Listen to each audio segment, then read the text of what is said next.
რეგიონულ მაუწყებელთა ასოციაცია მაუწყებლობასთან დაკავშირებით საარჩევნო კანონმდებლობაში შეტანილ ცვლილებებს აფასებს.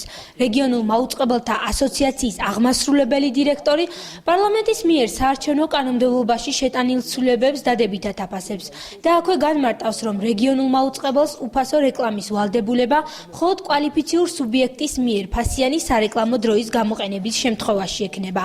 ცვლილებების თანახმად კვალიფიციური საარჩევნო სუბიექტი ვალდებულია რეკლამისთვის გამოყოფილი თანხის 15% მინიმუმ 7 ადგილობრივ მაუწყებელში დახარჯოს.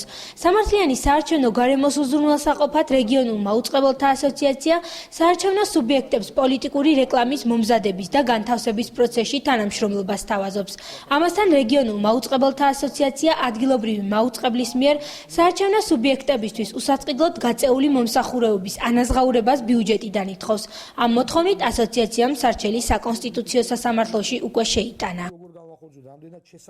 პოლიტიკური რეკლამის უფასოდ განთავსების ვალდებულება სერიოზულ ზალას აყენებდა მაუწყებლებს, სწორედ ამიტომ პარლამენტმა შეცვალა რეგულაცია ადგილობრივ მაუწყებლებთან დაკავშირებით და ადგილობრივ მაუწყებლებს მხოლოდ იმ შემთხვევაში დაავალდებულა უფასოდ პოლიტიკური რეკლამის განთავსების ვალდებულება, თუ განათავსებენ ფასიან პოლიტიკურ რეკლამას, მაგრამ ამავდროულად პარლამენტმა თქვა, რომ თანხა, რომელიც აქამდე გამოყოფილი იყო ისედაც პოლიტიკური რეკლამის განთავსებისთვის, მისი 15% უნდა დაიხარჯოს მინიმუმ 7 მაუწყებელში. ფასიანი პოლიტიკური რეკლამის ხანგრძლივობა იყო ძალიან მაღალი, უპრეცედენტოდ მაღალი, 3 საათში 90 წამი.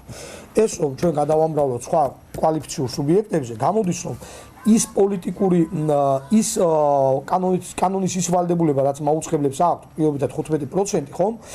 რაც შეიძლება კონდეს პოლიტიკური რეკლამისთვის გამოყოფილი, მარტო უფასოდ რო აჩარებდა, აი ამ ყველას რომ გამოეყენებინა, აი ამ ვალდებულებას, ან თვითონ კანონი მოდიოდა წინააღმდეგობაში.